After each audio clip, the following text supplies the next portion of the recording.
Ating tunghayan ang kwentong pag-ibig ni na Ira at Oliver sa panulat ni Inkfluence.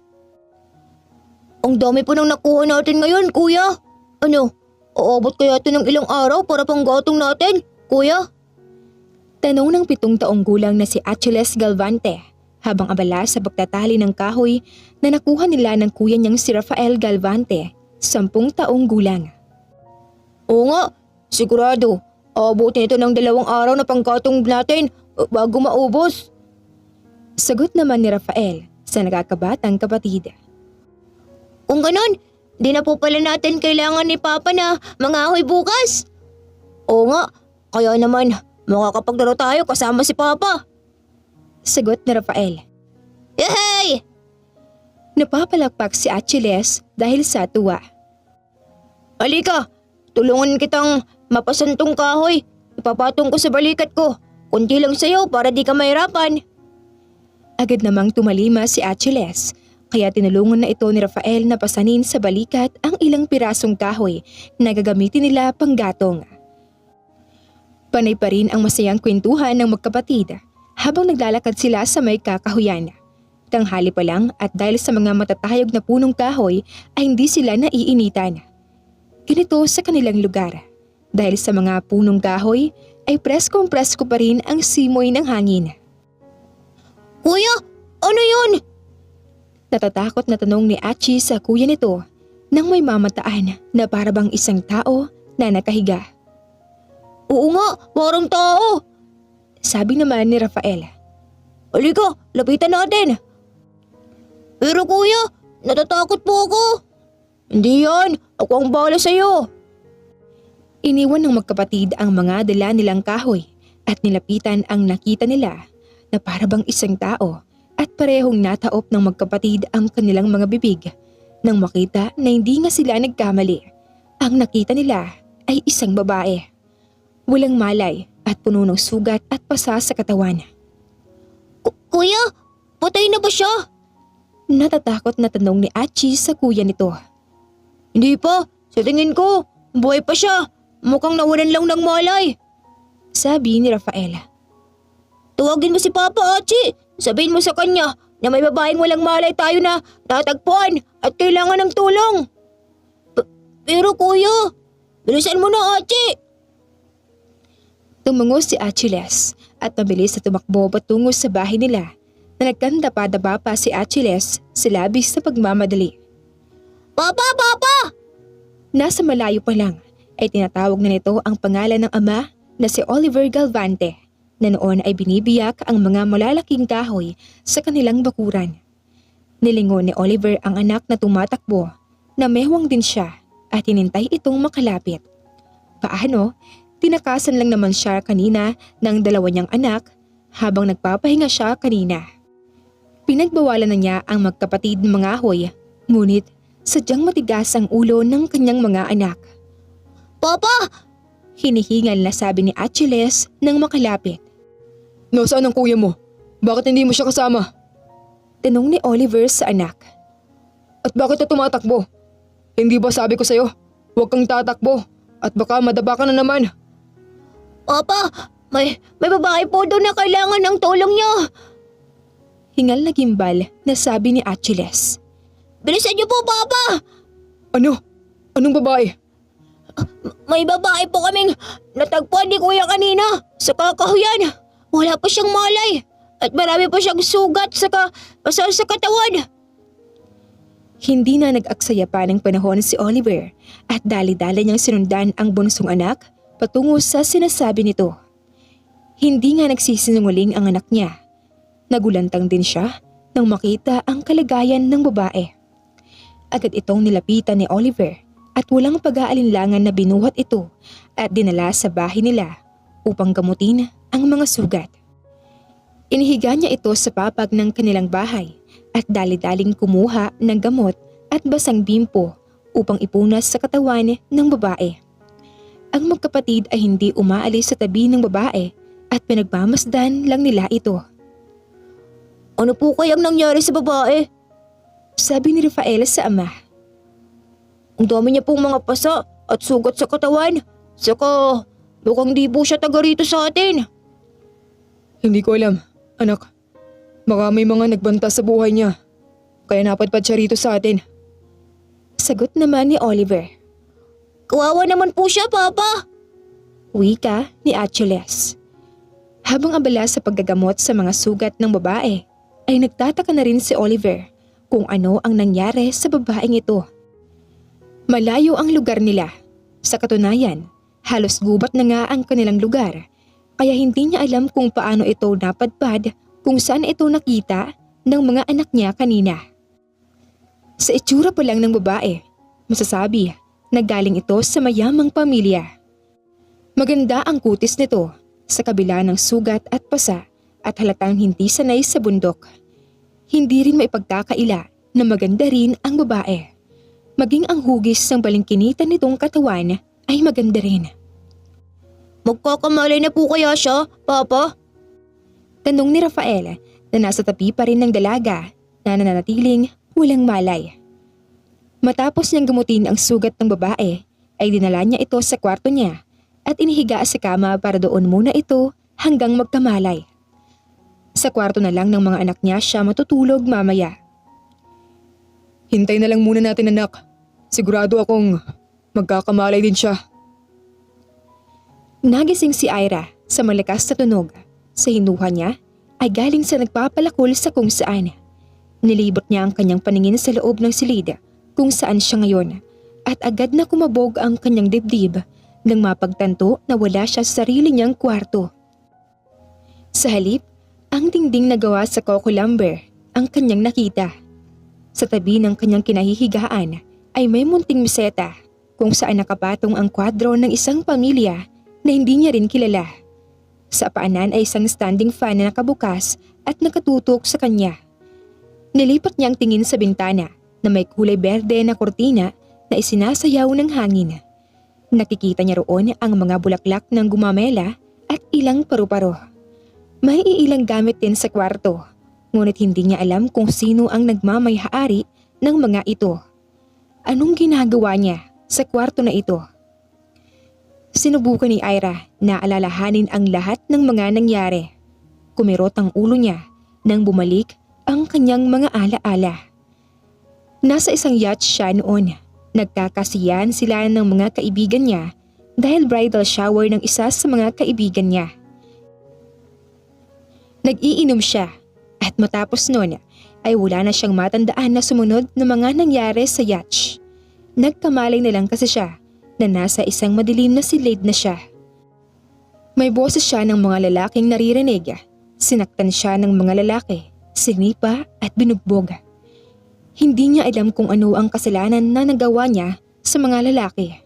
Pero alam niya na ang mga dumukot sa kanya ay may boss na sinusunod. Noong ililipat na siya ng mga lalaki at sinakay siya sa isang van, nagawa niyang makatakas matapos niyang subukang akitin ang isa sa mga dumukot sa kanya. Napadpad siya sa isang gubat hanggang sa matakasan niya ang mga humahabol sa kanya. Matapos noon ay hindi niya na maalala kung ano pa ang mga sumunod na nangyari. Mas lalong bumilis ang tibok ng puso niya. Hindi kaya nahuli siya ng mga lalaki na humahabol sa kanya?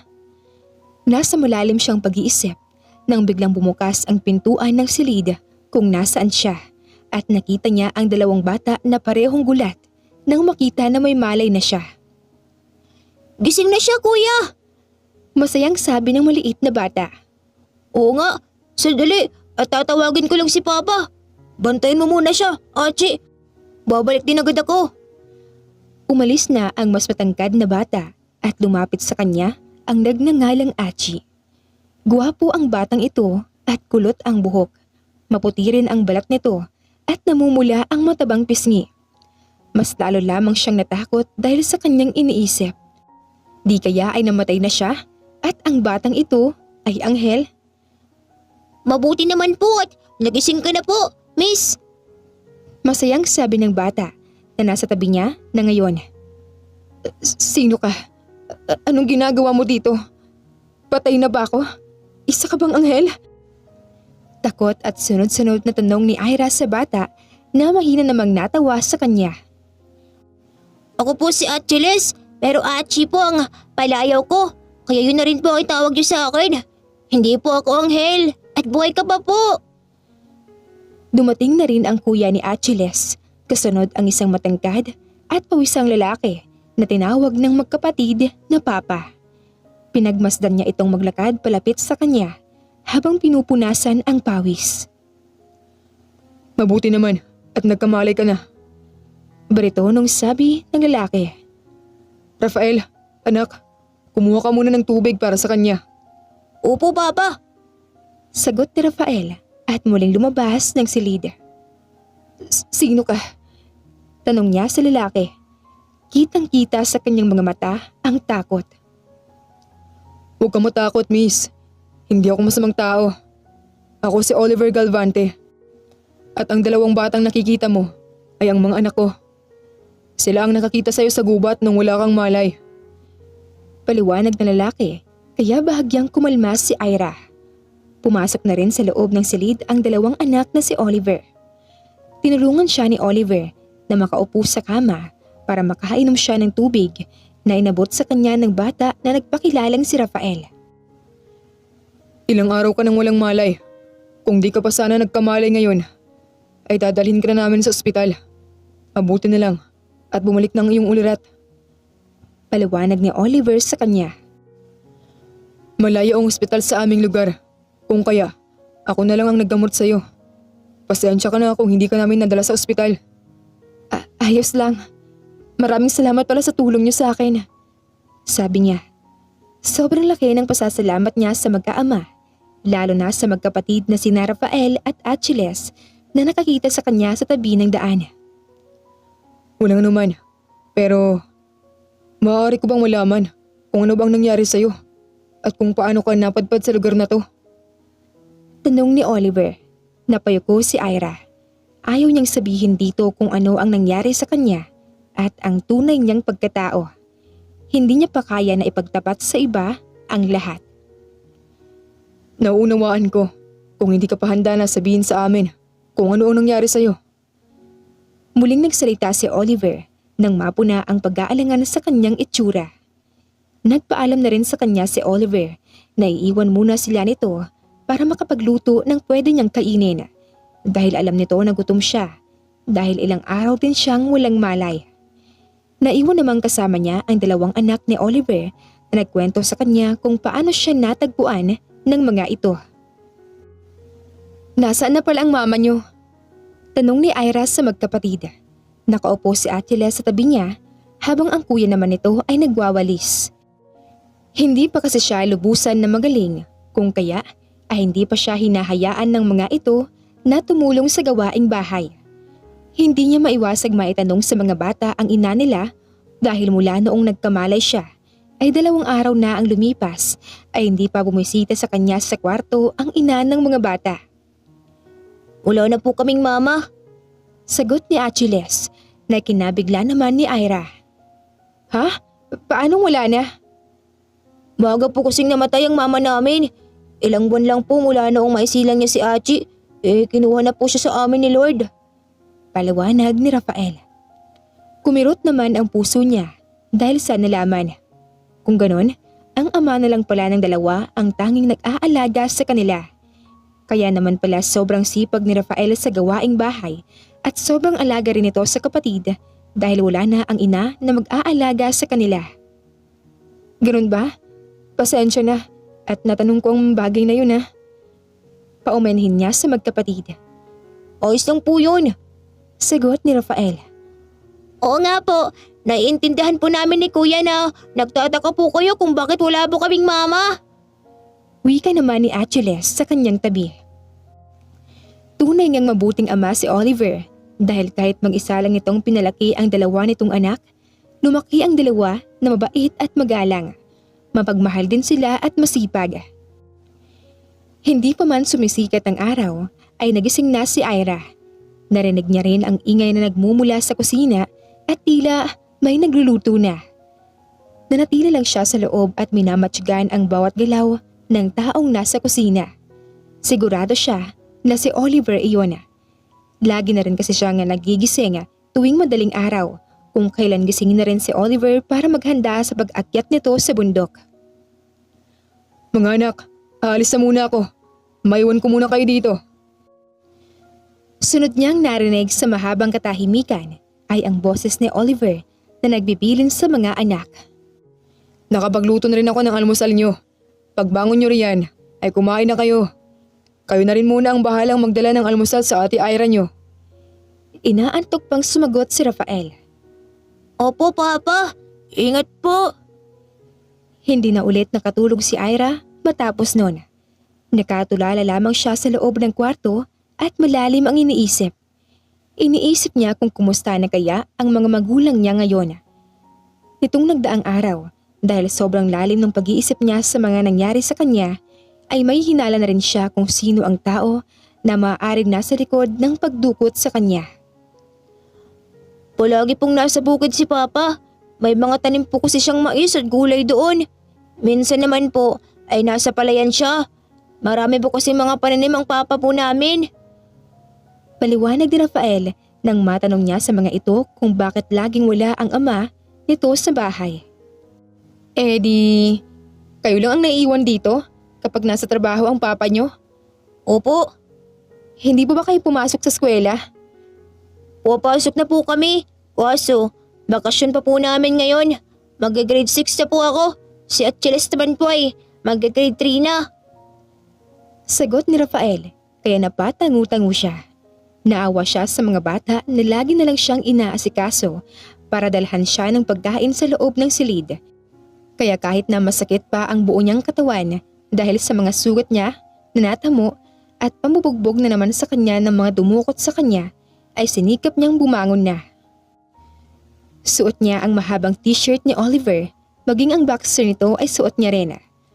Lumabas siya ng kwarto at nakita ang magkapatid na natutulog sa papag. Tanghaling tapat na at mataas ang sikat ng araw, sinikap niya na huwag gumawa ng anumang ingay para hindi magising ang dalawa habang nililinis ang konting kalat sa bahay. Matapos niyang makapaglinis, lumabas siya ng bahay at naupo sa isang upuan na gawa sa kawayan. Maganda ang tanawin sa labas. Maraming tanim na bulaklak na gumamela, rosas, orchids, sari-sari ang mga bulaklak na nakatanim sa gilid ng bahay kaya mabango rin ang simoy ng hangin. Umihip ang malamig na hangin kaya isinayaw ang mga dahon at bulaklak. Marami rin ang mga nagliliparan ng mga paru-paro at bubuyog sa paligid. Maririnig din ang huni ng mga ibon mula sa mga puno sa malapit. Dahil sa magandang tanawin ay tila nawala ang mga bumabagabag sa kanya.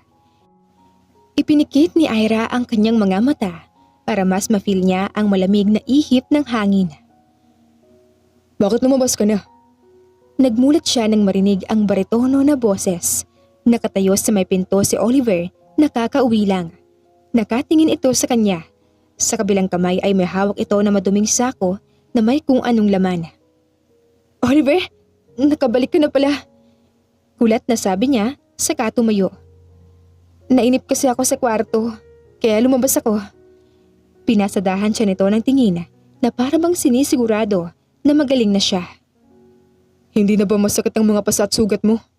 Hindi na gaano, pero kaya ko naman ng tiisin. Tumango si Oliver. Umalis ba ulit ang mga bata? Hindi, natutulog sila ngayon.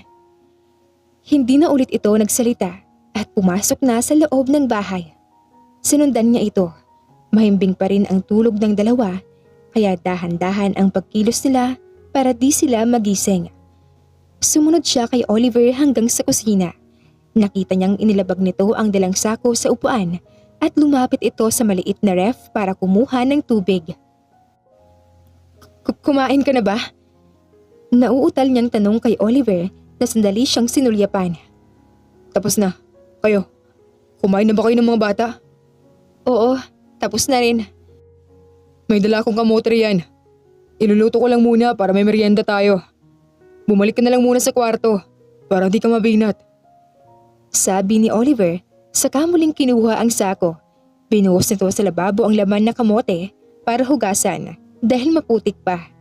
Kinuskos rin nito ang sleeve ng suot na long sleeve na maputik rin.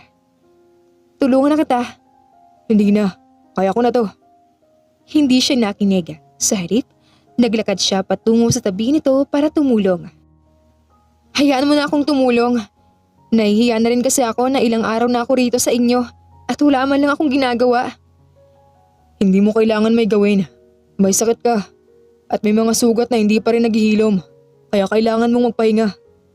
Kahit na, gusto ko rin namang makatulong sa inyo kahit sa gawaing bahay man lang. Kaya hayaan mo na akong tulungan ka rito. Sabi niya, kahit na ang totoo ay hindi niya alam kung paano niya nga ba dapat lilinisin ang kamote na marami pang putik. Sige. Tila nagdadalawang isip pa si Oliver na pumayag. Magpapaapoy lang muna ako para isasalang na lang natin mamaya. Tumango siya at hinayaan si Oliver na lumapit sa lutuan para magpaapoy ng kahoy na siyang ginagamit nila para makapagluto. Tinitigan ni Ira ang mga kamote sa kanyang harapan. Alangan pa siya sa paghawak sa mga ito dahil may mga lupa nga. Sanay na sanay siya na malinis na ang kamote at luto na rin tuwing ihahain sa kanya. Ni minsan sa buong buhay niya ay hindi pa niya naranasan na humawak ng mga mapuputik na bagay. Ngayon niya lang ito masusubukan. Isang sikat na modelo si Ira at galing din sa isang mayaman na pamilya. Mula bata pa ay sanay na siya na ang lahat ng gusto niya ay ihahain na lang sa harap niya. Hindi pa siya nakakapagluto dahil sa marami naman siyang mauutusan. Daig pa nga niya ang isang tunay na prinsesa kaya ngayon clueless si Ira kung ano ang dapat niyang gawin. Nilingon niya si Oliver na nagpapaapoy na. Ayaw niya namang ma-disappoint sa kanya si Oliver dahil nag-offer na siya na lang ang maghuhugas ng mga kamote na dala nito. Kung kaya kahit may pandidiri pa siya dahil sa putik ay hinugasan niya na lang ang mga ito. Mabuti nilang at matubig din naman ang gripo kaya nalinis niya talaga ng mabuti ang mga kamote. Oliver, tinawag niya ito. Ano ang buo mong pangalan? Oliveros Galvante. Tunog pang mayaman ang pangalan nito. Para bang iyong mga nagmula sa old money. Ako nga pala si Ira. Ira Vicente. Pakilala niya. Ibang apelyido ang sinabi niya at hindi ang tunay niyang apelyido. Ewan niya na ngunit pakiramdam niya ay may kung anong pumipikil sa kanya para sabihin dito ang tunay niyang pangalan at maging ang tunay niyang pagkatao. Siguro ay dahil na rin sa pag-aalala niya na ibalik siya nito sa kanyang pamilya. Taga Villarojas rin bang pamilya mo? Villarojas? Oo, Villarojas. Villarojas ang pangalan ng lugar na ito. Nilingon siya ni Oliver. Hindi ka pa taga rito? Hindi.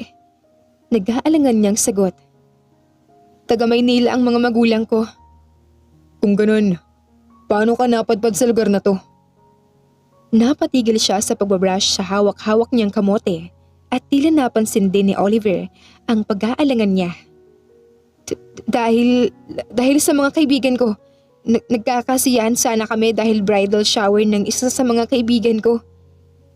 Mabuti na lang at matapos noon ay hindi na ulit nagtanong sa kanya si Oliver.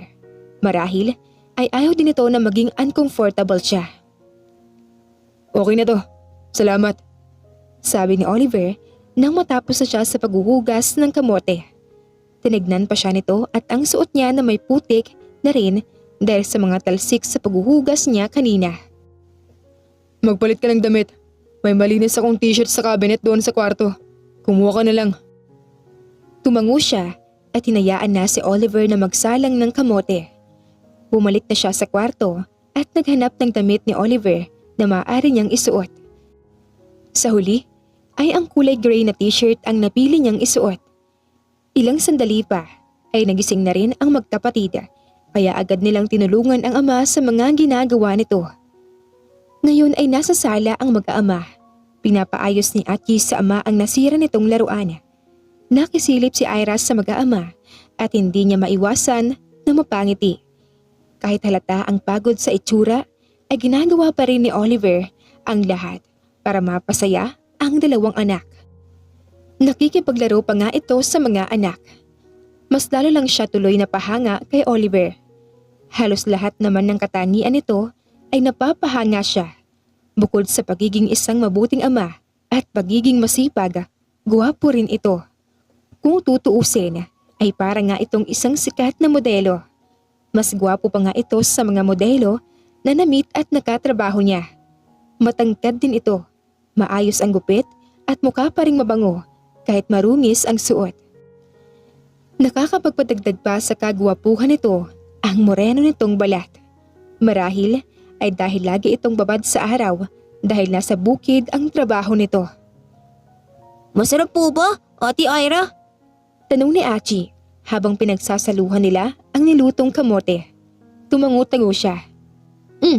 Oo, matamis. Si Papa po ang nagtanim niyan. Masarap po talaga pag si Papa ang nagtanim. Proud na sabi ni Achilles. Natawa si Oliver sa pagiging proud ng anak. Inabot din ito ang ulo ni Achilles at ginulo ang buhok. Ikaw talaga anak. Natatawang sabi ni Oliver. Totoo naman po, Papa. Di ba, Kuya? Nilunok muna ni Rafael ang laman ng bibig saka tumango-tago. Oo nga po, Papa. Kaya nga po dumarayo pa ang mga anak ng tindera doon sa palengke dito sa atin para bilhin ang mga hatanim nyo eh. Masaya silang apat na nagmemeryenda at doon ni Ira napagtanto na masaya rin pala ang buhay kapag simple lang at kung bawat miyembro ng pamilya ay masaya at marunong makontento sa kung ano ang meron sila. Isang gabi ay binilin sa kanya ni Oliver ang mga bata dahil baka abutan daw ito ng madaling araw sa labas dahil kailangan pa nito na magtanim ng palay. Kabilin-bilinan sa kanya ni Oliver na wag niya raw hayaan na lumabas ang mga bata sa bahay para mangahoy sa gubat dahil baka raw ay may makabandag na ahas doon. Mabuti na lang at nakinig sa kanya ang dalawa at naglaro na lang sa bahay. Wala pa po ba si Papa, Ate Ira? Inaantok na tanong ni Achilles. Nandito siya ngayon sa kwarto ng magkapatid para patulugin sila. Malalim na ang gabi at malakas pa ang buhos ng ulan sa labas kaya natatakot ang dalawa. Mamaya pa uuwi ang papa niyo. Nagsabi siya sa akin na aabutan siya ng madaling araw dahil kailangan niya pang magtanim. Sige na, matulog na kayo. Paliwanag niya at inayos ang kumot ng dalawa. Natatakot po kasi kami ni Kuya sa ulan at kulog.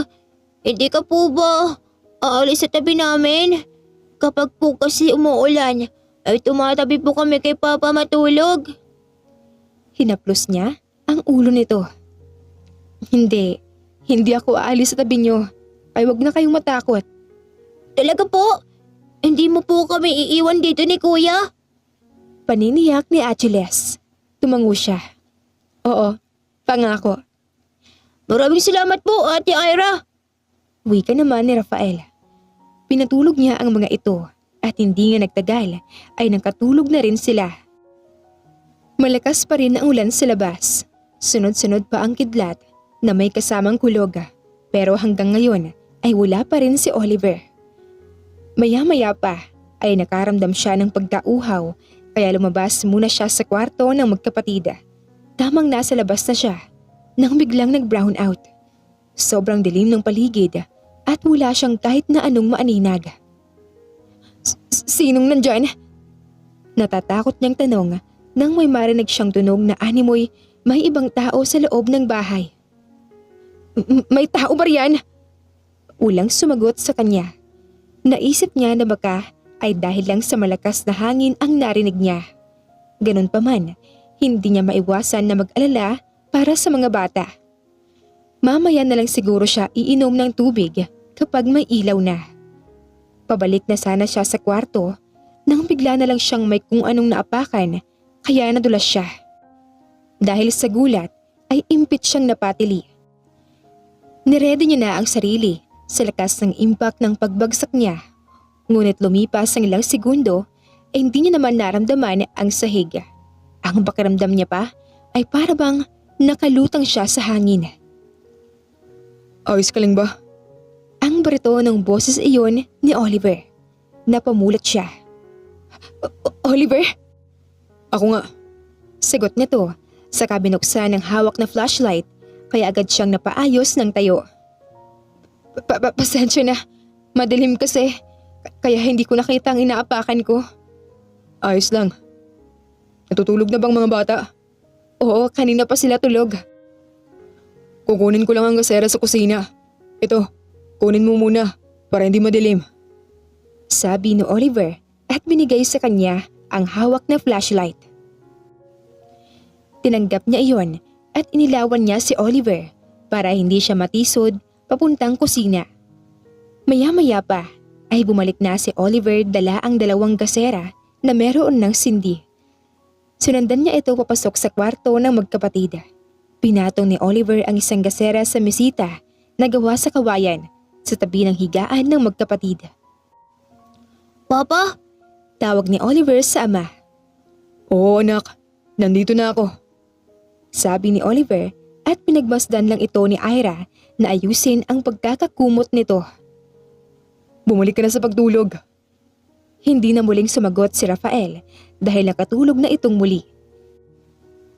Sinabihan din siya ni Oliver na magpalit ng damit dahil basang-basa siya. Basang-basa kasi si Oliver dahil sa ulan kaya nahawa siya nito noong sinalo niya kanina. Bumalik siya sa kwarto niya, dala ang isang gasera at nagpalit ng damit. Pagkatapos niyang makapagpalit ng damit, muli siyang lumabas. Sakto naman na lumabas na rin si Oliver mula sa kwarto ng mga anak. Nakapagpalit na rin ito. Hindi ka pa ba inaantok? Tanong sa kanya ni Oliver at umiling naman siya. Hindi pa. Hindi rin naman siya makatulog dahil sa lakas ng ulan at ugong ng hangin. Mabuti na lang at sinamahan muna siya ni Oliver sa sala. Magtatanim ka ba ulit ng palay bukas kahit ganito ang panahon?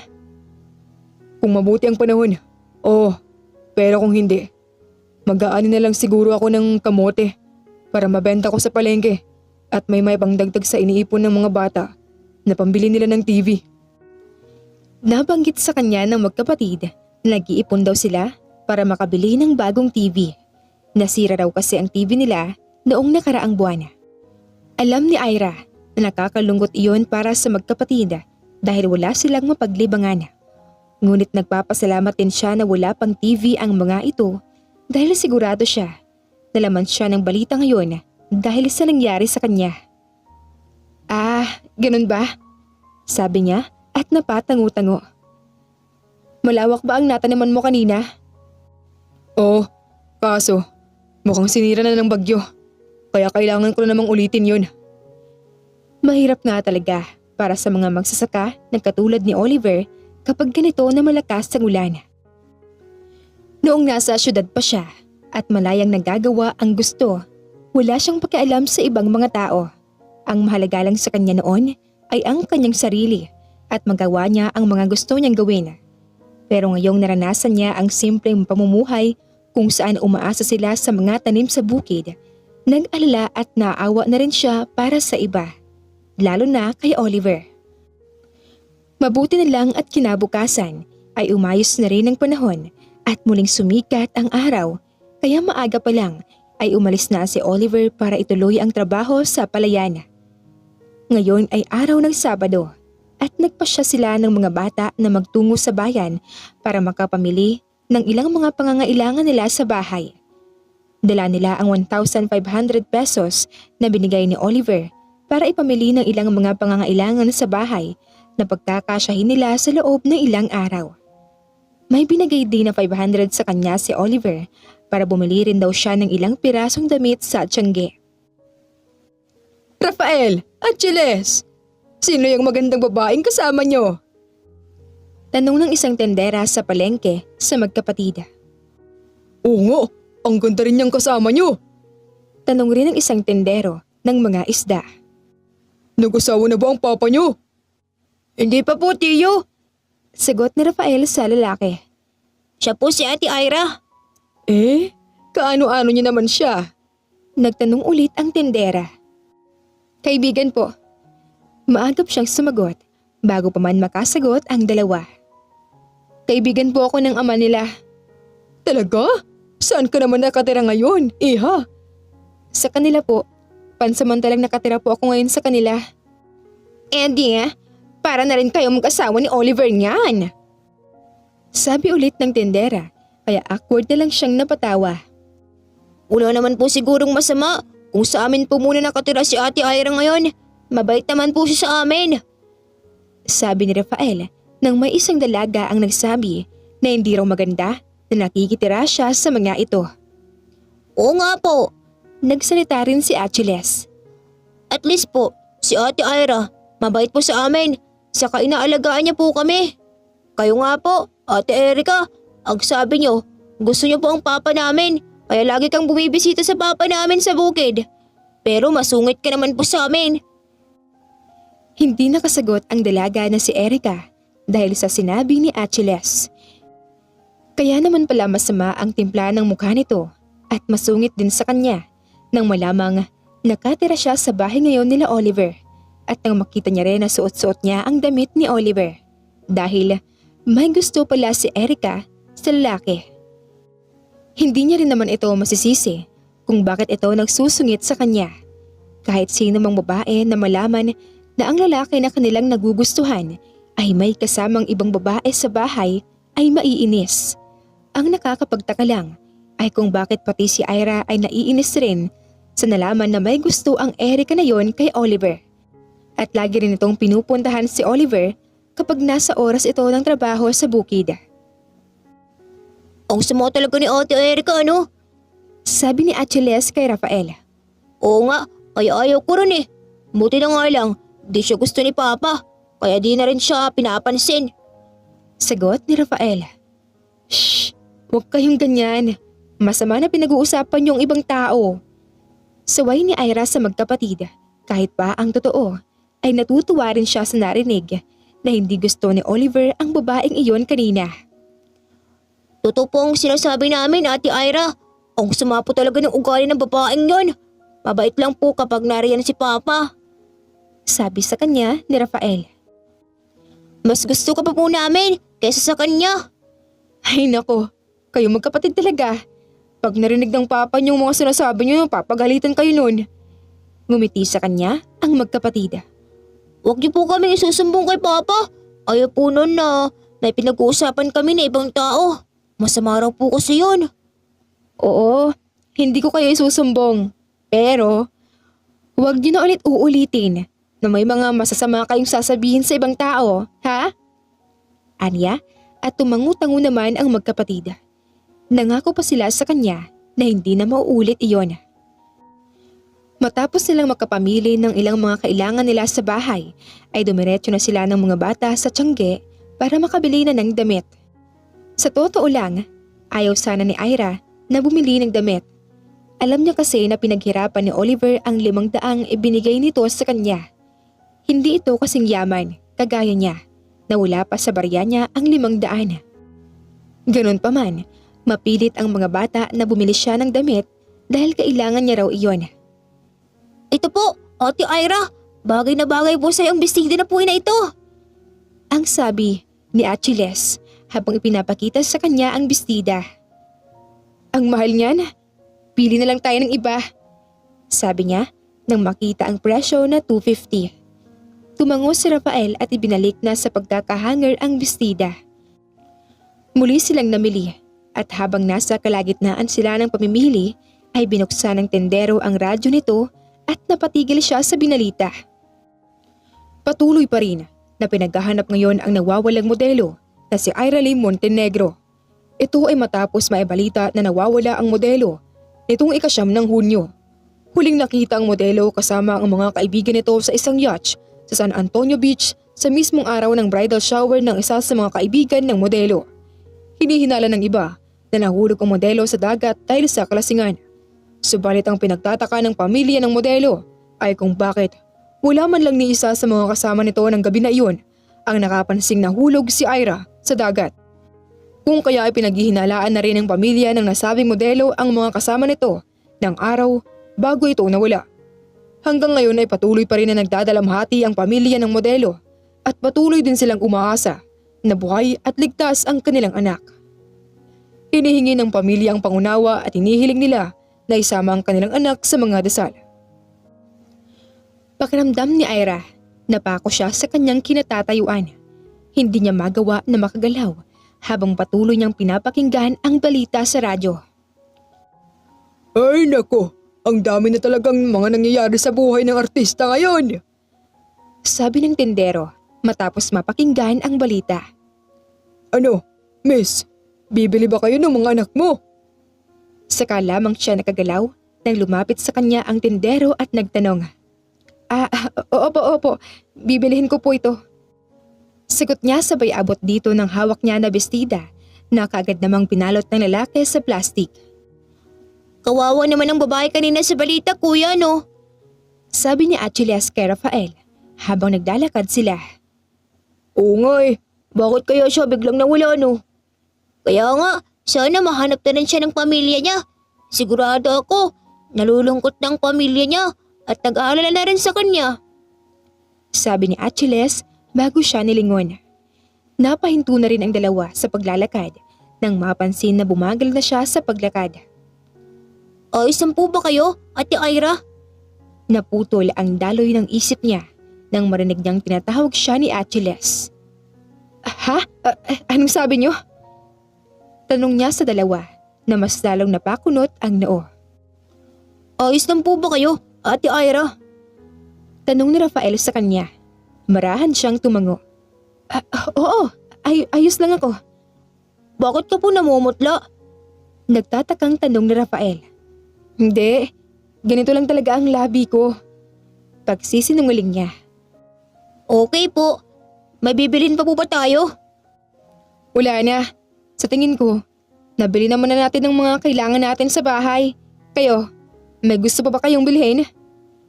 Nagsabi ang dalawa na gusto nila ng tinapay, kung kaya bago sila umuwi ay bumili pa muna sila ng tinapay. Hindi pa rin maalis sa isip ni Ira ang binalita kanina. Kung ganon, kahit pala paano ay may pakialam pa rin sa kanya ang pamilya niya. Lalo na ang kanyang ama na akala niya ay wala ng pakialam sa kanya. Mula kasi nang magkaroon ng bagong pamilya ang kanyang ama ay wala na rin itong pakialam pa sa kanya. Ang buo lang nitong atensyon at pagmamahal ay ibinuhos nito sa bago niyang pamilya. Mas nagpakaama pa nga siya sa kanyang stepsister na si Yana kaysa sa kanya na sarili nitong anak. Katulad niya, isa ring modelo ang stepsister niyang si Yana. 1 taon lamang ang tanda nito sa kanya at mula noong mga bata pa sila ay di na talaga nito gusto ang babae. Sa katunayan, maging ang stepmother niya ay ayaw din sa kanya dahil yun sa inggit. Mas nangingibabaw kasi sa mag-ina ang labis na inggit sa kanya dahil bukod sa ipinanganak siyang mayaman at sigurado na sa kanya mapupunta ang yaman ng kanyang ama, kapag nawala ito ay sikat na rin siya. Kahit masama ang kanyang ugali at malimit siyang maibalita na masungit sa mga fans niya, ay mahal pa rin siya ng masa. Samantalang ang stepsister niya, isang pagkakamali lang nito ay maaring masira ang career nito. Ang image kasing binild ni Yana ay mula anghel, kaya kahit na pang satanas naman ang tunay nitong ugali, kailangan nitong magbait-baitan para lang magustuhan at mahalin ng masa. Noon pa man ay may malaking galit na sa kanya ang bagong pamilya ng kanyang ama, kung kaya hindi na rin siya magtataka kung sila man ang nasa likod ng pagpapadukot sa kanya. Wow! Ang ganda! Bagay na bagay po sa inyong suot mo, Ate Ira! Masayang sabi ni Achilles nang may suot niya na ang binili niyang dress para sa kanya. Maging si Rafael ay natulala at nagandahan din sa kanya. Talaga? Nakangiti niyang tanong. Opo, ate. Hindi po ba, Papa? Nilingon ni Rafael ang ama na noon ay nakatulala lang din sa kanya. Dahil doon ay saka pa lang napakurap-kurap si Oliver at saka tumango. Oh, maganda. Sagot ni Oliver kaya mas talong nag-init ang pisngi niya. Salamat. Damang-dama niya ang mga titig sa kanya ni Oliver. Kaya hindi maiwasan na hindi siya mailang. Si Ira ang tipo ng tao na ayaw subukang umibig. Marami ang mga lalaking nagkakagusto sa kanya. Marami ang may balak na manligaw sa kanya. Pero ni isa sa kanila ay hindi niya binibigyan ng chance. Iyon nga rin siguro ang dahilan kung bakit marami rin ang galit sa kanya sa industry dahil sa dami na ng mga nireject niya at ang iba ay napapahiya pa dahil sa kanya. Ayaw niya kasing umibig. Natatakot siya na baka pagdating sa huli ay masaktan siya. Baka kasi ang lalaki na mapili niyang ibigin ay tulad lang ng kanyang ama na manluloko at hindi marunong makontento sa iisang babae. Niloko ang kanyang ina noon at hanggang sa magkasakit ng cancer ang kanyang ina ay patuloy pa rin sa panloloko ang kanyang ama. Ilang taon lang mula nang mamatay ang kanyang ina ay pinakasalan na kaagad ng ama niya ang kabit nito. Si Lyra, ang stepmother niya ngayon. Ngunit pagdating kay Oliver, bakit tila wala siyang pakialam sa paniniwala niya noon na ang lahat ng mga lalaki ay pare-pareho lang. Na kung gusto kanilang saktan ay gagawin nila, sasaktan kanila. Bakit parang naging exception si Oliver para sa kanya? Anong iniisip mo? Nakaupo siya sa labas ng bahay at nakatulala sa mga bulaklak na isinasayaw ng hangin nang maupo si Oliver sa kanyang tabi. Tanghaling tapat na. Hindi niya nga namalayan na tanghaling tapat na pala at nakatulala lang siya dito. Ha? Wala. Nasaan ang mga bata? Naglalaro pa ba sila? Natutulog na. Pinapatulog ko sila tuwing tanghali para hindi gaano maging makulit. Sinulyapan niya si Oliver na nasa malayo ang tingin. Isa ka talagang mabuting ama sa mga anak mo, no? Dahil sa sinabi niyang iyon ay napatingin din ito sa kanya. Paano mo nasabi? Kasi napalaki mo sila ng maayos, marespeto at mapagmahal kahit mag-isa ka lang. Mahal nila ang isa't isa. Mahal ka rin ng mga anak mo. Saka malaki rin ang respeto nila sa'yo. That's what's make you a good father. Bago namatay ang asawa ko, nangako ako sa kanya na gagawin ko ang lahat para lang mapalaki ko ng maayos ang mga anak namin. Kahit na mag-isa ako ay ipaparamdam ko sa mga anak namin ang buong pagmamahal. Nang sa ganun ay hindi sila malungkot kahit kaming tatlo lang ang magkakasama. Ibinalik ni Oliver ang tingin sa malayo, saka napangiti. Gusto kong maibigay ang lahat sa kanila kahit na mahirap lang ako. Napangiti siya habang nakikinig sa sinasabi nito. Kaya napakaswerte ng mga anak mo sa'yo. Tiyak ako na hindi na sila hihiling pa ng ibang ama dahil sila na marahil ang pinakamaswerte at ikaw ang naging ama nila. Maswerte ka rin sa mga anak mo. Sobrang bait, mapagmahal at napakamasunurin nilang bata. Maliban doon, sobrang cute-cute rin nila. Sigurado ako na sobrang swerte rin ng babaeng susunod mong mamahalin dahil manak ka ng mababait at mapagmahal at isa kang mabuting tao. May munting ngiti sa labi ni Oliver nang muli itong tumingin sa kanya. Talaga? Oo, at kung sino man ang babaeng yun, masaya ako para sa kanya. Nakangiti na sabi niya, ngunit hindi niya pinapahalata na may pait at kirot siyang naramdaman dahil sa mga katagang lumabas sa kanyang bibig. Mas lalo namang napangiti si Oliver dahil sa kanyang sinabi. Lumipas ang araw at laging ganon. Lagi siyang naaabutan ni Oliver na natutulala at may malalim na iniisip. Nag-alala na nga ito sa kanya dahil baka ay may dinaramdam siya na hindi niya lang masabi. Ngunit tinitiyak niya rin naman kay Oliver na ayos lang siya. Hindi maalis sa isipan ni Ira ang mga narinig niya sa balita sa radyo. Hinahanap na siya ng kanyang pamilya. Nag-aalala na rin sa kanya ang mga fans niya. At ang ilan ay naniniwala na rin na patay na siya. Hindi pwedeng manatili siya dito ng matagal dahil hindi ito ang buhay niya. She has a life back in the city. Buhay na kung saan nakatutok sa kanya ang spotlight, camera at maging ang mga mata ng ibang tao. Isa sa mga dahilan niya noon kung bakit ayaw niyang sabihin kay Oliver ang tunay niyang pagkatao ay dahil sa nagsasawa na rin siya sa routine niya noon. Nagsawa siya na sa kanya ang mata ng mga tao. Napagod siya sa lahat ng bagay na noon niya pa ginagawa ng paulit-ulit. Aaminin niya na mas nagustuhan niya ang simpleng buhay o marahil hindi ang simpleng buhay na ito ang nagustuhan niya, kundi dahil sa mga kanyang kasama. Hindi niya maitatanggi ang katotohanan na napamahal na rin siya sa mga bata. Naging malapit na sa puso niya ang dalawa, na parang ang sariling anak na rin ang turing nito sa mga magkapatid. Kahit kay Oliver ay napalapit na siya. At kahit gustong-gusto niya pang manatili, kahit ayaw niya pang umalis sa tabi ng mag-aama, hindi maaari na manatili siya sa lugar na ito. Ang tahimik at payapang buhay na ito ay hindi para sa kanya. Dahil sa malaking syudad kung saan may mga makukulay na ilaw, ay ang buhay na siyang nararapat para sa kanya. Ang siyang nag-aantay sa pagbabalik niya. Ngayong araw ay mag-isa lang si Ira sa bahay ni na Oliver. Umalis kasi ang mag-aama para pumunta sa birthday ng isang kumpare ni Oliver.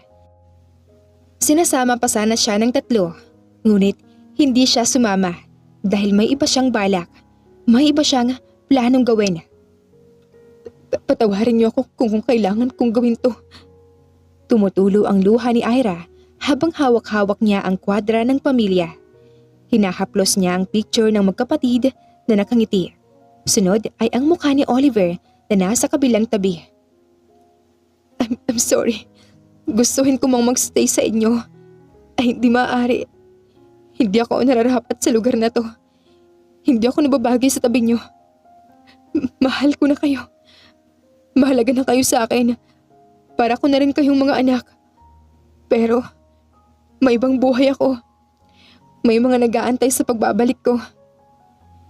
Sobrang bigat ng kanyang pakiramdam at wala ring tigil ang pagbuhos ng kanyang luha na para bang tubig ulan. I'm really sorry. Sunod niyang hinaplos ang picture ng asawa ni Oliver, ang ina ng mga bata. Pasensya ka na kung bigla-bigla na lang akong dumating sa buhay ng mag-aama mo. At ngayon, bigla-bigla rin akong aalis na walang paalam. Patawarin mo ako, Jessica. Ngayong araw ay nagpasya na siyang umalis at pumalik siya sa dati niyang buhay. Ilang araw niya ring pinag-isipan ito at napagtanto niya ang mga bagay-bagay. Kaya hindi siya sumama sa mag-aama kanina dahil sa plano niya na ito. Ayaw niyang ipaalam sa mag-aama na aalis na siya dahil alam ni Ira sa kanyang sarili na makikita niya ang reaksyon ng mag-aama sa kanyang pagtalikod ay mas lalo siyang mahihirapan na gawin kung ano ang kanyang desisyon. Mahihirapan siyang umalis. Gamit ang konting pera na natira sa binigay sa kanya ni Oliver na 500, nagtungo siya sa bayan. Mabuti na lang at mabait ang mga tao sa bayan at hinayaan siya na hiramin ang cellphone ng isa sa mga may-ari ng pagluludan para matawagan niya ang isa sa pinaka-pinagkakatiwalaan niyang kaibigan. Mabuti na lang at agad ding sumagot si Ingrid at sa kabutihang palad ay nasa kabilang bayan lang daw ito dahil pinapahanap siya nito. Ira! Tumakbo palapit sa kanya si Ingrid, umiiyak at nang makalapit ay niyakap siya ng mahigpit. Ira, I'm so glad. Nahanap na kita. Ang tagal kitang pinahanap. Akala ko tuluyan ka nang nawala. Ira, sobrang saya ko nakita ulit kita. Patawarin mo ako kung natagalan ako bago ako makabalik. Sabi niya habang lumuluha na rin. Patawarin mo ako. Kumalas ito sa yakap at tumingin sa kanyang mga mata. Saan ka ba nanggaling ha? Bakit bigla ka nalang naglaho? Ang akala namin patay ka na. Alam mo ba kung gaano ako nag-alala at natakot? Ang akala ko wala ka na talaga. Akala ko di na tayo magkikitang muli. Sobrang laki ng pagsisisi ko na mas pinili ko ang trabaho ko sa ibang bansa kaysa ang sumama sa bridal shower ni Kim. Akala ko wala ka na talaga. Muli niyang niyakap ang kaibigan at umiyak siya sa bisig nito. Patuloy naman sa pag-iyak si Ingrid na para bang wala nang tigil ang luha. Sumakay sila sa yacht na pag-aari nito at doon ay tuluyan nilang nilisan ang lugar na nabamahal na rin kay Ira. Ang lugar kung saan niya nakilala ang mga tao na nagparamdam sa kanya ng saya. Habang di ka pa natatagpuan, umaasa ako na buhay ka pa. Alam ko at ramdam ko na buhay ka pa. Kaya nanatili muna akong tahimik. Iniisip ko kasi na baka may iba kang plano kaya hindi ka pa nagpapakita. Pero alam ko kung sino ang nasa likod ng nangyari sa'yo. Pagtatapat sa kanya ni Ingrid habang nasa loob sila ng jet nito pabalik sa Maynila. Sino? Sa emosyon pa lang sa mga mata ni Ingrid, may hinala na siya na malapit sa kanya ang mga taong nasa likod nang nagpadukot sa kanya. Kinakabahan na siya at the same time, kumikurot din ang dibdib niya. Ang stepmother at ang stepsister mo. Diretsong sabi ni Ingrid. May patunay ako sa lahat ng mga ginawa nila. Habang di ka pa natatagpuan, ay naglilikom ako ng mga ebidensya para may maging laban tayo sa kanila. At ngayong nandito ka na, madali na lang para sa atin na makasuhan sila.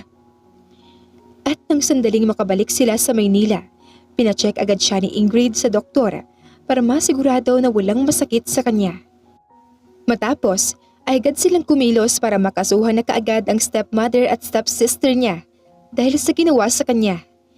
Hindi muna siya nagpakita sa media kahit sa kanyang ama ay hindi niya pinaalam na nakabalik na siya dahil ayaw niya na may makatunog sa kanilang gagawin.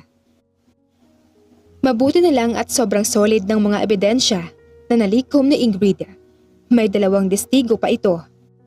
Ang isa sa mga testigo ay ang kaibigan ng stepsister niyang si Yana na naroon din sa yacht noong araw na huli siyang nakita.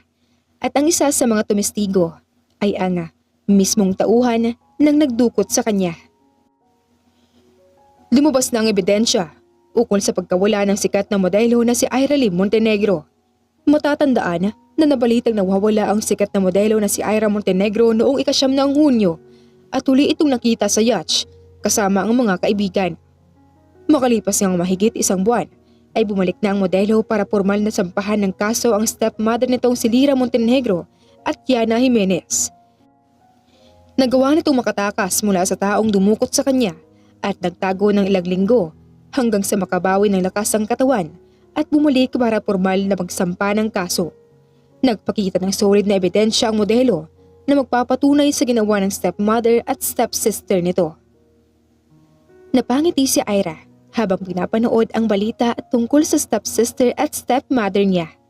Sa dami ng mga solid na ebidensya na naipakita nila sa husgado, siguradong wala ng laya ang stepmother at stepsister na kahit pa mag-hire pa sila ng mga pinakamagaling na abogado para sila ay pagtanggol at kahit pa ubusin pa nila ang kanilang mga yaman.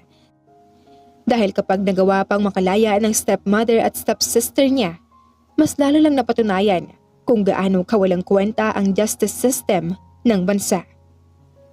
Maraming salamat sa lahat ng tulong mo sa akin, Ingrid. Kung hindi dahil sa'yo, baka hanggang ngayon, hindi pa rin napaparusahan ng may sala sa akin. Sabi ni Ira sa best friend niyang si Ingrid na katabi niyang manood ng balita. Ngumiti sa kanya si Ingrid. Walang anuman. Ang sabi ko naman sa'yo, best friend mo ko at kakampi mo ko sa lahat ng bagay. Niyakap ni Ira ang kaibigan at paulit-ulit siyang nagpasalamat dito. Sobrang laki ng pasasalamat niya kay Ingrid at tunay na sobrang swerte niya rin na ito ang kanyang naging kaibigan. Dahil sa mga solid na ebidensya na kanilang ipinakita, mas napadali ang pag-file ng kaso sa stepmother at stepsister niya at agad din silang dinakip at ikinulong. Maging ang mga kasamahan niya sa yacht noong araw na siya ay dinukot ay kinasuhan at ikinulong din. Ito ay matapos ituro ng testigo na sangkot ang lahat ng nasa yacht ng araw na yon. Walang hiya ka talaga kahit kailan, Ira. Kung namatay ka na lang sana, di sana hindi na nangyari to. Galit na sigaw sa kanya ni Yana nang dalawin niya ito kung saan ito nakakulong. Kayo ng ina mo, ang walang hiya. Yana, ang kapal ng mukha niyo para pagbantaan ang buhay ko. Kahit wala naman akong maling ginawa sa inyo. Pagalit niya ring sabi. Sinubukan siya ni Ingrid na bakalmahin dahil may ilang mga taga-media ang pinayagan na sundan siya. Dahil sa'yo, hindi ko na magawa ang lahat ng gusto ko. Hindi ko makuha ang kasikatan na gusto ko dahil lagi ka nalang nandyan at kinukuha kung ano ang para sa akin. Kasalanan mo ang lahat, Ira. Ikaw ang may kasalanan kung bakit nangyari ang lahat ng ito. At ngayon, kasalanan mo rin kung bakit kami nakulong ni Mami. Dapat pala una pa lang. Inutusan ko silang patayin ka. Hindi ko sana inantay ng matagal. Hindi ka na sana nakatakas. At hindi ka na rin sana nakabalik pa. At sa bibig na rin mismo nito nanggaling na ito ang may gawa ng nangyari sa kanya noon. Mas lalo lamang din ito pinatunayan ang kawalang hiyaan nito at mas lalo lang din itong pinagtibay ang isinampa nilang kaso. Binisita niya rin maging ang stepmother niya na tulad ng kanyang anak ay siya rin ang sinisisi kung bakit ito nakulong. Salamat, Tita Lyra.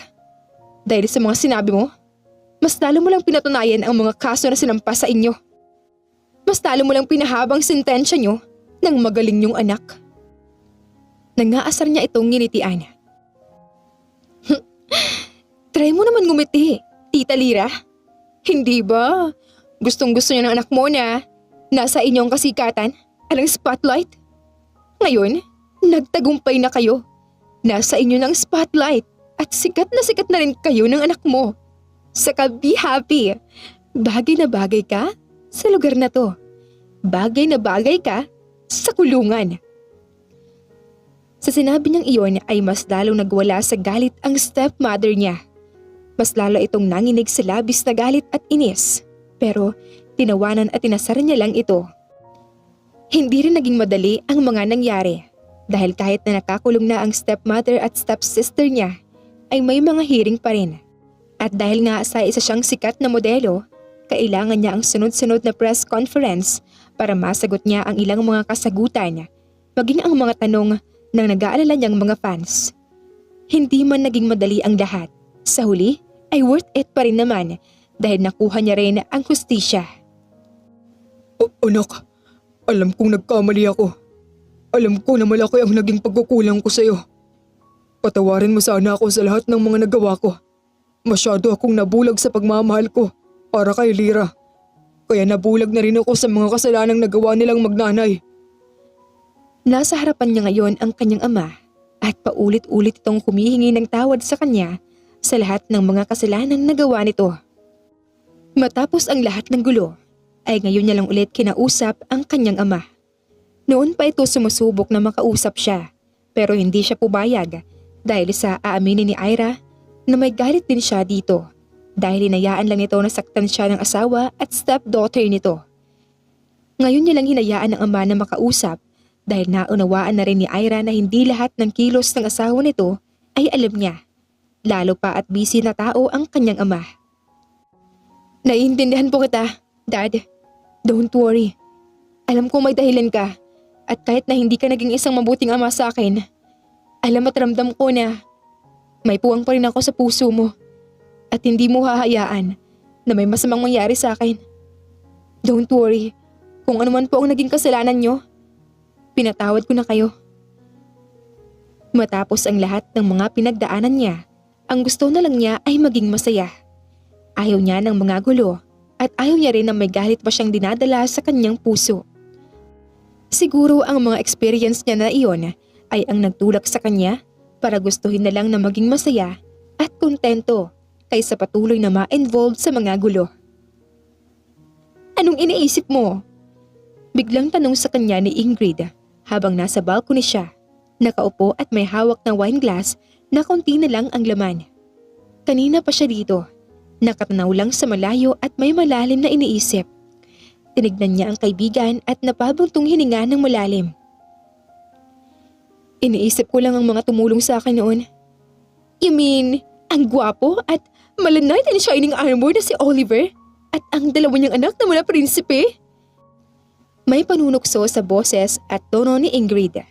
Napabuntong hininga naman siya ng malalim saka tumango-tango. Sila nga. Mula nang umalis siya, ay hindi na maalis sa isipan niya ang mag-ama. Lagi silang sumasagi sa isip niya. Minsan nga ay tinatanong niya rin ang sarili kung ano na kaya ang ginagawa ng tatlo. Kung naiisip din ba siya ng mga ito. Kung nalungkot din pa sila nang bigla na lang siyang umalis nang wala man lang paalam o kung baliwala lang sa kanila ang kanyang pag-alis.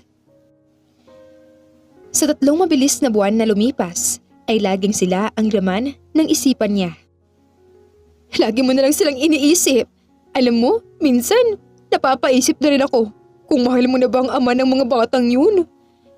Mahinang natawa si Ingrid. Alam mo, bakit hindi mo na lang kaya sila puntahan ulit? Kung pupuntahan ko sila, matatanggap pa kaya nila ako? Kahit nabigla na lang akong umalis nang hindi man lang nagpaalam sa kanila? May pag-aalangan sa boses ni Ira.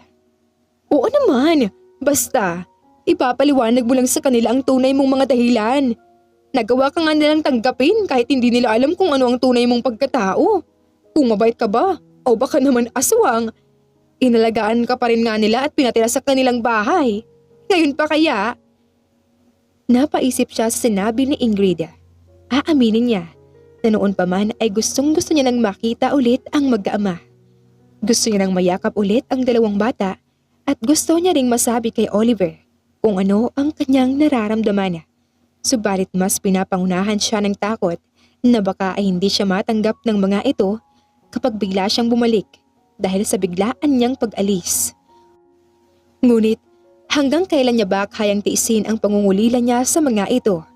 Hanggang kailan niya ba kayang tiisin na kimkimin lang sa sarili ang tunay niyang nararamdaman para kay Oliver? Akala ni Ira ay kaya niya pang magtiis ng matagal. Akala niya ay makakaya niya pa na nasa malayo lang siya at iniisip niya lang ang mga bata at ang taong minahal niya. Ngunit hindi niya pala makakaya. Hindi niya pala makaya na laging nasa malayo sa kanila at hindi niya alam kung ano ba ang kanilang mga ginagawa at kung kumusta na ang kanilang lagay. Ate Ira? Kuya Rafael, si Ate Ira ba yun? Masayang tanong ni Achilles sa kuya nito nang makatanaw siya mula sa bintana ng bahay. Nakatayo siya sa labas at ang kanyang mga luha ay walang tigil sa pagbuhos. Matapos ang mahigit 5 buwan, ay hindi niya nakinaya ang pangungulila sa kanila kung kaya nandito siya ngayon at nakatayo sa harap ng bahay ng mga ito. Oo nga, si Ate Ira nga yan. Masayang sabi naman ni Rafael nang makita siya. Masayang lumabas ang magkapatid at tumakbo palapit sa kanya habang tinatawag ang kanyang pangalan. Binuka niya naman ang mga bisig para yakapin ng sobrang higpit ang magkapatid na tulad niya ay umiiyak na rin. Namiss ka po namin, Ate Ira. Bakit bigla ka na lang pong umalis? Bakit ang tagal mo pong bumalik sa amin? Umiiyak na tanong ni Achilles na sobrang higpit ng yakap sa kanya. Oo nga po, Ate Ira. Lagi ka po naming hinihintay na bumalik. Bakit po natagalan kayo? Sabi naman ni Rafael. Patawarin niyo ako. Kumulas sa yakap ang magkapatid kaya yumuko siya para makapantay niya ang height ng 2 bata. Patawarin niyo ako kung bigla na lang akong umalis nang walang paalam sa inyo. I'm sorry kung ngayon lang din ako nakabalik sa inyo. Kahit na umiiyak, ay nagawa pa rin ng dalawa na ngumiti sa kanya. Ayos lang po yun, Ate Ira.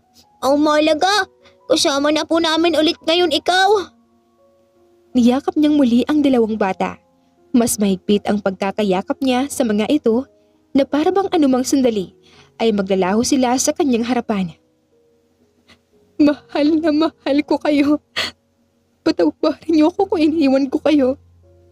Pangako, hindi na ako aalis. Hindi ko na ulit kayo iiwan.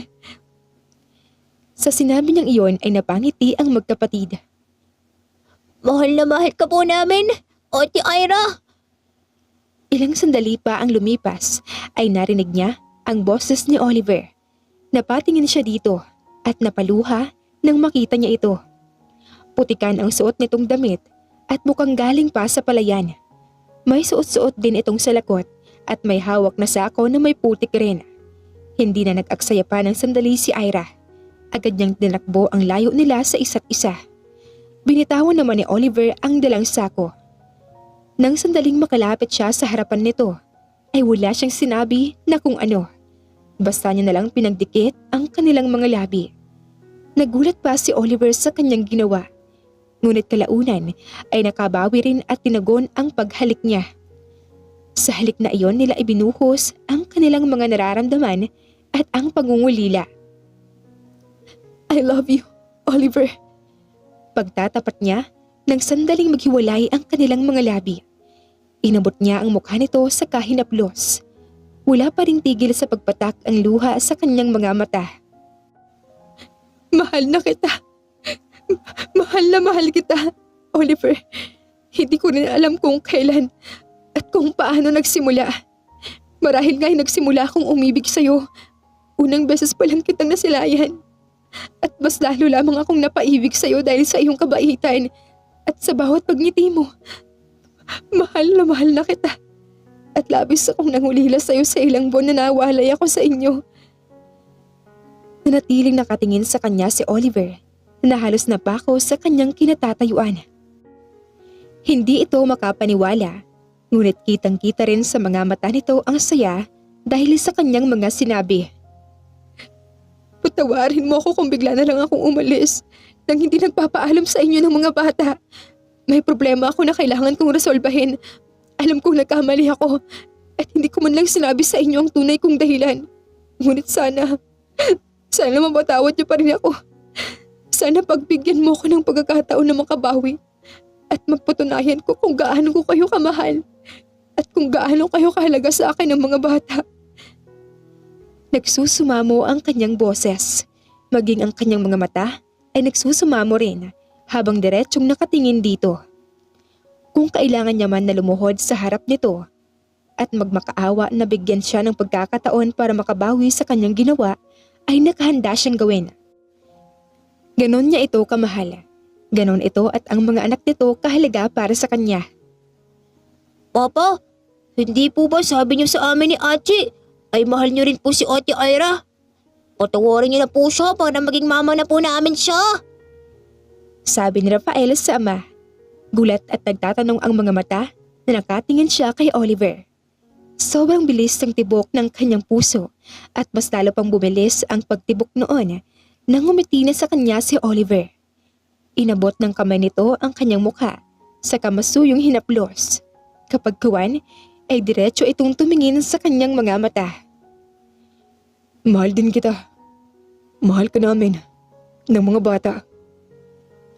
Bago ito yumuko sa kanya at mabilis na pinagdampi ang kanilang mga labi. Mahal na mahal din kita, Ira. Saad nito sa mababang boses at muling pinagdikit ang kanilang mga labi. Yehey! Magiging mama na natin si Ate Ira! Masayang sabi ng magkapatid at nagyakapan. Kasabay ng pag-ihip ng sariwang preskong hangin na sinabayan ng pag-awit ng mga ibon mula sa malaking puno sa malapit ay ang pag-iisa ng kanilang mga puso. At kasabay din ng pagsibol ng mga bulaklak ay ang pagsibol ng bagong pagmamahalan. Isang pag-iibigan na kasing busilak ng pusong wagas kung magmahal. Isang pagmamahalan ng dalawang tao na walang ano at sino man ang makakawasak. Hindi na nila itinago ang kanilang relasyon sa publiko. Matapos siyang alukin ni Oliver na maging nobya, ay sobrang proud na pinakilala niya ito sa mga tao. Sa mga tagahanga niya. Maging ang mga anak nito ay pinakilala niya rin ng mga anak niya. Wala ring naging problema sa kanyang ama ang relasyon nila ni Oliver. Sa halip, suportado sila nito. Isang taon mula nang maging magkasintahan sila, ay lumuhod sa harapan niya si Oliver at inalok siya nito ng kasal na walang pag-aalinlangang tinanggap niya naman. Mabilis din namang nagbunga ang kanilang pagsasama at magiging mga kuya na ulit sina Rafael at Achilles. Maraming salamat sa pagmamahal at ang pagsuporta niyo sa akin. Hinding-hindi ko makakalimutan ang pagmamahal at ang pagtanggap niyo sa akin. Maraming salamat sa tiwala. Maraming salamat sa lahat. Hindi pa dito nagtatapos ang yugto ng aming buhay. Ngunit, dito na nagtatapos ang yugto ng aking pagiging isang modelo. Dahil sa ngayon, ay mas gusto ko nang mag-focus sa aking pamilya. Maging isang mabuting asawa sa aking mahal na asawa. At maging mabuting ina sa aming mga anak. Iyon ang huling paalam ni Ira sa kanyang mga tagahanga at taga-suporta. Dahil nagdesisyon siyang tumigil na sa pagmomodelo para mas makapag-focus siya sa kanyang pamilya. Inulan naman sila ng suporta mula sa mga fans niya na masaya rin para sa kanila. Sa audience naman ay naroon ang kanyang mag-aama. Umakyat ang tatlo sa stage kung nasaan siya. Yumakap sa kanya si Rafael at Achilles, habang si Oliver naman ay humalik sa kanyang labi. Mahal na mahal ka po namin, Mama. Maraming salamat po sa lahat. Sabi sa kanya ni Rafael. Napangiti siya sa sinabi ng anak. Mahal na mahal ko rin kayo, palagi. At love din po namin ang magiging kapatid namin. Sabi naman ni Achilles habang hinahaplos ang kanyang sinapupunan. Wakas.